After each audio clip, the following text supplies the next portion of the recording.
All right, it's UFC Vegas 109, and I'm going to give you my picks and predictions for the entire card. It's Dolidze versus Hernandez, and if you've been listening to the channel the past couple weeks, you know which way I'm going already for the main event. Mustache looks weird. We need to trim that up after this video. Um, this card's dog shit. I'm 201 and 1-1 overall. Went 8-4 last week. It's just last week ended up having like three main card fights really carry it. Rebovic's fight, Rebecca fight, and the main event was a good performance. He also had Vallejos. So the main card was decent. The prelims were kind of shit. This card all around is just not that good. It really isn't. I'm not going to sugarcoat it. It's just you know what? We've been getting some I mean, I think the quality is just not there recently. We had a decent Apex card. Before that, we had a pretty good. Where did we fucking go before that? Honestly, the 319 or 318 over delivered, but there was no real value behind it. So I'm just not loving it. And again, everyone's going to be like, dude, can't wait to hear everyone in the comment section. Dude, you're a casual for not liking this dog shit card with two ranked fighters. You're an absolute casual for that. Okay, dude. Keep just expecting shit, eating up shit to fake being a hardcore. Nobody's going to give you a pat on the back because you know more fighters than other people. Granted, I know every single one of them, but I'm going to call a fucking spade a spade. When this is a shit card, it's a shit card. And I'm sick of these people trying to fake hardcore their way into calling every card good because they want to act like they're more hardcore than everyone. I'm sick of it. It's fucking annoying, but it is what it is. They're going to do what they want to do. Cody Brundage versus Eric McConico. I'm picking Cody Brundage here. I think this is a very good line to bet on him, too. I would expect him. Personally, I think he's much better than Eric McConico. He's coming off a draw. His fight with Mansour Abdul Malik was overturned to a draw. Sucks for all the bettors that took Cody Brundage in that fight. Tough bid. But it became a draw. Cody Brundage, I actually think, is better than he gets credit for. I will say, he's had some bad luck with headbutts and fucking back of the head shots a lot in his career. But he's the younger fighter here, 4 years younger. McConico had his first fight in the UFC, I believe, last time. And it was against Nursultan Ruzaboyev, and he got knocked out.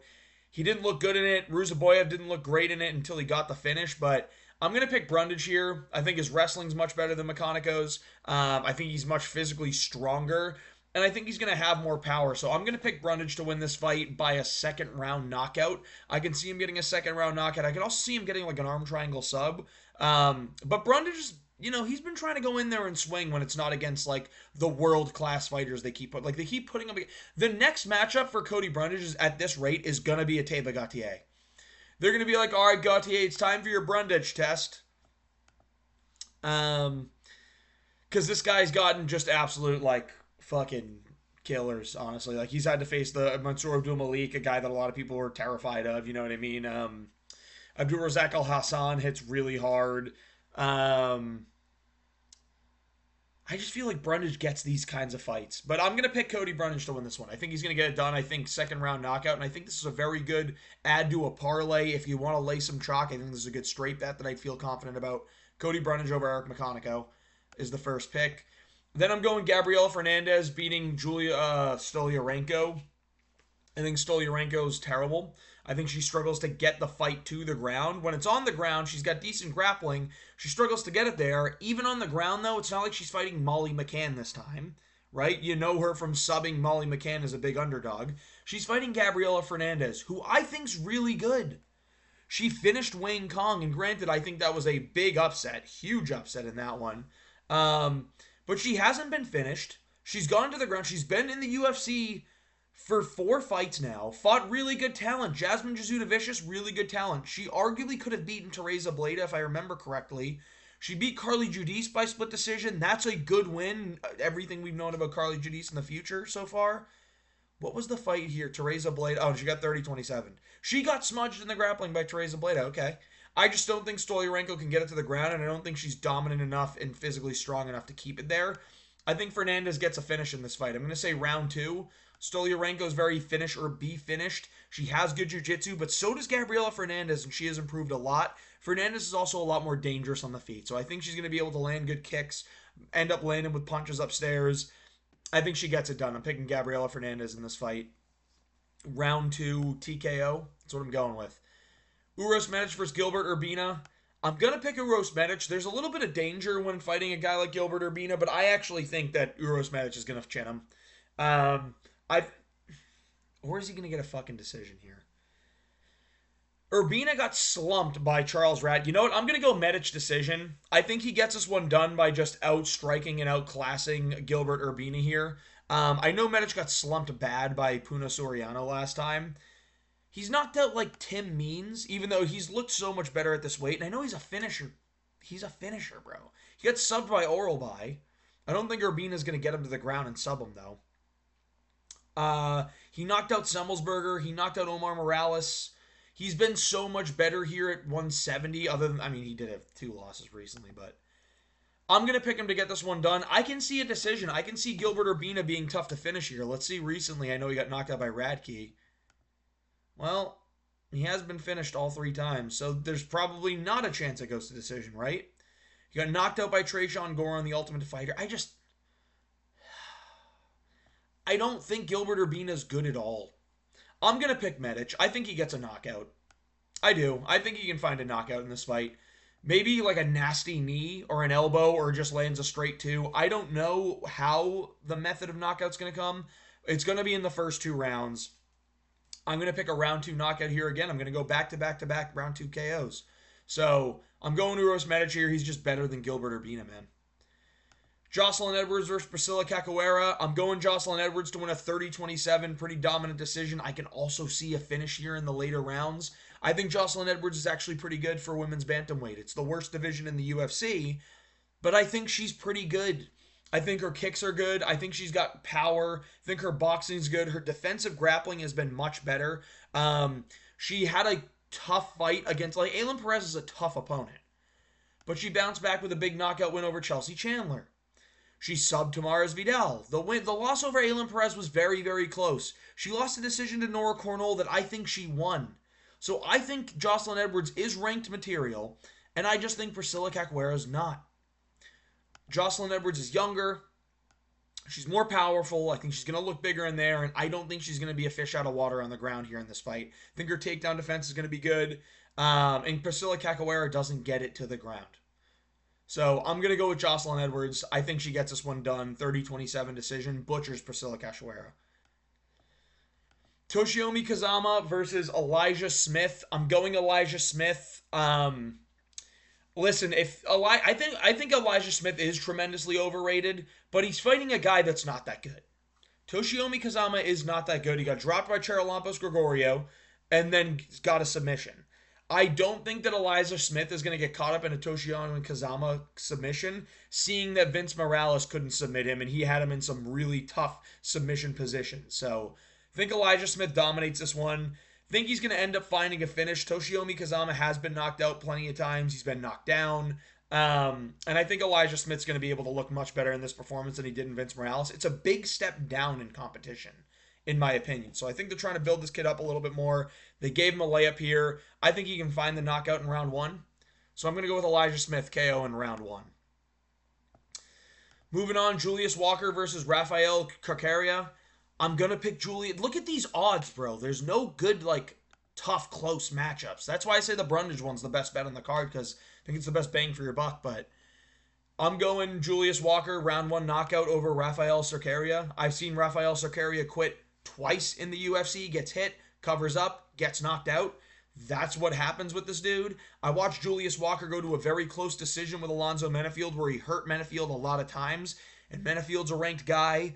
Carcaria is not. He's been knocked out by Ibo Aslan. He got knocked out by Modestas Bukauskas. Both guys unranked. Bukauskas is pretty good, but I'm gonna pick Julius Walker here. Listen, he's gonna look like a monster in there. I think he's very athletic. He's young, consistently getting better, and I think he's gonna dominate Rafael Carcaria. And I think he's gonna hit him with a couple of shots like he hit Alonzo Menafield with, even clinch knees, body, head, whatever. And Carcaria is gonna end up getting knocked out in the first round like he always does. So I'm going with Julius Walker to win this fight by knockout round 1. Eric Anders versus Christian Leroy Duncan. I'm going to pick Christian Leroy Duncan, and I'm going to pick him by decision. I don't think he gets a finish here. I think he can be dangerous in the clinch at moments, But I think he just kind of points his way to a decision and then has last second flurries and rounds to try and steal rounds. I do think that the grappling of Eric Anders is a lot better than people think it is. He's very strong, good at getting takedowns when he needs them sometimes, especially against a guy in Leroy Duncan that's okay in the takedown department as at best. Um, but I don't think Anders is going to be able to find this one on the ground a lot. He might be able to stall up time against the cage, but I ultimately think Christian Leroy Duncan's just going to outpoint him to a 30-27. I expect this to be an incredibly boring fight, but I do think CLD gets it done by a 30-27 decision. Eric Anders isn't fast enough for CLD's pretty fast. He's younger. I do think Eric Anders has consistently gotten better. He's on a 2-fight win streak here, but I don't think he's going to be able to bulldoze Christian Leroy Duncan over and get his grappling going. And in the striking, he is outmatched. He is outspeeded. He's going to be outdamaged in terms of cuts to the face. CLD's pretty good with elbows and knees and making sure he cuts his opponent. So with that, I don't know what the fuck that was. But with that being said, I am going to go with Christian Leroy Duncan 30-27 decision. Sorry, I think my monitor came unplugged. That's what happened. Because I'll be playing Battlefield later. Miles Johns, Jin Matsumoto. I'm going Jean Matsumoto to win this fight. Probably a 30-27 decision as well. Miles Johns is very low output in the striking. Sure, he's got a little bit of pop, but his striking is incredibly low output. He doesn't throw more than 50 significant strikes or doesn't land more than 50 significant strikes in a fight. We saw Matsumoto go to a split decision, very close fight against Rob Font, where he was able to hold his own on the feet and get success in the grappling. I think he's going to have success in the grappling here against Miles Johns. I also think he's going to be better on the feet. He's faster, he's younger, he's improving more consistently, and I think he's got a good chin. He was going against a really tough opponent in Rob Font and made it that close. So I'm going Jean Matsumoto. I think he's much better than Miles John. I can see Miles John shooting a takedown and Matsumoto getting a guillotine too. But I'm going to pick John Matsumoto to win 30-27. I think he's honestly going to school Miles Johns here. I think this is a big step down in competition. And I'm actually very high on Jean Matsumoto. So I'm going to pick him to win this fight 30-27 decision. I think this is another good addition to a parlay. Pretty safe in this fight. If you did this, Cody Brundage, you're looking at pretty good odds there. You're not really laying chalk. You're at even money at best or at worst. So I'm going to say that's a good one to put together there. Andre Fili versus Christian Rodriguez. I think this is going to be a very close fight. I'm going to pick Christian Rodriguez by decision, but I'm not confident enough to bet on it. I wouldn't tell anyone to bet on that one. I think Andre Fili's probably a little bit more powerful and tough to beat on the feet. But I think Rodriguez is going to be able to mix in some grappling here, stall out moments against the cage, get some good dominant position, and start to improve as the fight goes on as well. He's got good cardio, and he's a pretty good fighter. He's had competitive fights with top guys. And I know he only ends up beating prospects like Bashi, like Bulgarian, like Cameron Simon, like Raul Rosas. But then he loses to Julian Erosa and a Melky Costa. And Andre Fili is in the Julian Erosa, Melky Costa category of not an undefeated prospect. But I do think Christian Rodriguez is going to be able to get this one done here. I'm going to pick him to win by decision, 29-28 split. I'm going with Christian Rodriguez, 29-28 split. Yasmin Lucindo versus Angela Hill. I thought Yasmin Lucindo was pretty good until I saw her fight with Amanda Lemos. Amanda Lemos is awful. She's got power, but she's not great. And they just lulled each other to sleep for 15 minutes. One of the worst. This could be the worst fight of the year. Could be the worst fight of the year. But before that, Yasmin Lucindo had some good performances where she looked good. She beat Marina Rodriguez in a solid performance. She destroyed Karolina Kovalkieva. She subbed Poliana Viana. But then she kind of jumps to the Amanda Lemos and just looks terrible. Loses 29-28, her worst performance. I expect her to want to get a bounce back here, though. And I don't think I've picked an underdog yet, even though Angela Hill is a live dog in this one. She absolutely is. There's no way this fight doesn't go to decision. But I can see this is one of these scenarios where they just rob Angela Hill again. That's what I see here. She lost to she beat Ketlin Souza. She lost to Ricci, but she really won. She also lost to Dern, but that was a pretty... No, I think Dern actually dominated her, if I'm correct. Dern dominated her, that's right. She loses to incredible grapplers and just like... Do I think Yasmin Lucindo's that good at grappling? Not really. She beat Denise Gomes. It's a good win. Beat Dakota. Lost to Verna, tremendous grappler. Split loss to Lemos. You know what, dude? I might pick Angela Hill, bro. I never get these ones right, though. Like, was she able to She had terrible grappling here against Amanda Lemos. This was on a main card, by the way. Don't ever let the UFC gaslight you, bro. This was on a main card. Marina Rodriguez, did she dominate in the grappling? If they put this on a main card too, bro. Bro, they didn't, but they had so many fucking women's fights on this. She had some good grappling moments here, but not super dominant, and that's Marina Rodriguez on the ground. Kovalkiewicz, she did get to the ground a good amount and land really good ground and pound, but that's not fucking crazy impressive. I'm going to go with Angela Hill underdog. Fuck it. Angela Hill wins a split decision? I don't know, bro. Flip a coin.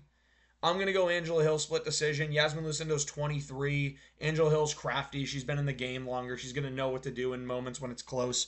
I'm going to pick Angela Hill to get this one done by decision. Steve Erceg, Ode Osborne. Dude. Steve Erceg is on that Dominic Reyes trajectory right now, and it's scaring the bejesus out of me, but I do have confidence in him to get this done. Ode Osborne is just as fluky and unskilled as fucking Ryan Spann. And that's what scares me here. Insane ape index.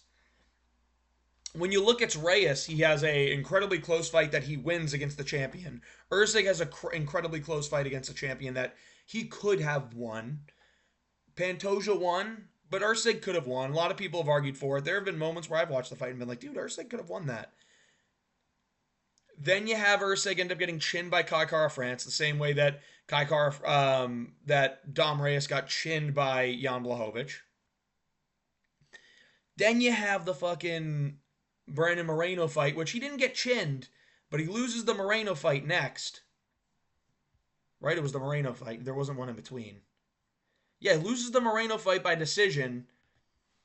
When, you know, I get it that Geary knocked out Dom Reyes, but, like, now we're on a third... Like, Dom Reyes after that got knocked out by Ryan Spann, and Erceg's almost on that, like, well, here we are. He's 30 years old. He could lose to Ryan Spann, a.k.a. Ode Osborne. Now, I think Ode Osborne has power. I think he beat Ronaldo Rodriguez. I think that he's got a decent striker, but he's kill or be killed. He's been chinned a lot. I actually don't know that Steve Erceg's going to chin him. But I expect Steve Erceg to have a scary couple moments in the first round, maybe where things are getting a little crazy. But he ends up, like, dialing it in, wrestling, outboxing Ode Osborne later in the fight, and ends up winning a 30-27 decision. I'm going to go Steve Erceg. He's a better fighter. I'm going to pick the better fighter here. He's minus 600, bro. Just to say, if you're superstitious, there is value in Ode Osborne. I hate to say that, but I'm going to pick Steve Erceg, bro. He's the better fighter. Gun to my head pick, Steve Erceg's going to get it done. Decision 30-27, maybe 29-28 on a scorecard. And then in the main event, Roman Dolidze versus Anthony Hernandez. Now, Anthony Hernandez has great grappling, puts on a great cardio pace, shit striking. Roman Dolidze, ugly striking, lot of power, improving still at the age of 37, which is good to see, and is nasty in grappling. His submissions are great, the transitions are great, the positions he gets people in are insane. I think Roman Dolidze is the nightmare matchup for an Anthony Hernandez, and I'm going to pick him to win this fight by knockout in round 4, maybe round 5. Actually, I don't know. It's hard to knock out Fluffy later in the fight. I don't know, dude. I don't know the method. I just don't see how Anthony Hernandez ends up actually winning. Like, as far as stylistic matchup goes, like, he could melt Dolidze later, but I don't think he finishes him. I think Dolidze's a very tough guy to finish. Has he been finished yet in the UFC? No. Hasn't been finished in his entire career. And when he loses these fights, loses to Imavov by majority decision. Loses to Vettori in a fight that he arguably could have won. He's fought good, like, solid comp. He's a tremendous grappler, bro. Tremendous grappler. Like, Anthony Hernandez is not going to want to go to the ground with Roman Dolidze because Dolidze might actually twist him up in a knot. And I don't think Hernandez is going to have the submission capabilities that Roman Dolidze does. Yes, he subbed Rodolfo Vieira.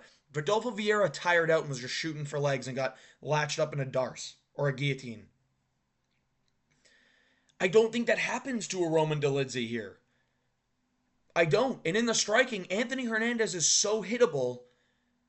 I think Dolidze's going to catch him even with his slow man striking where he throws the right hand into a spinning back fist and just catches him with something. I'm going to pick Roman Dolidze by knockout, I think. I think he gets this one done. I think it's a very difficult fight for Anthony Hernandez, and I like the Dolidze underdog pick here at plus 260. So I'm going with Roman Dolidze. Think he gets it done.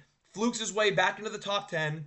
He's in the top 10. He's going to find a way to fluke himself into the top 5 here, bro. He beats Hernandez, and then he's going to end up beating like an Israel Adesanya. I'm telling you, that's how this is going to go. I'm picking Roman Dolidze, big underdog pick. These are the picks for the UFC Vegas 109 card. Just running through them again. We're going Roman Dolidze, big underdog. Steve Erceg, Angela Hill, underdog.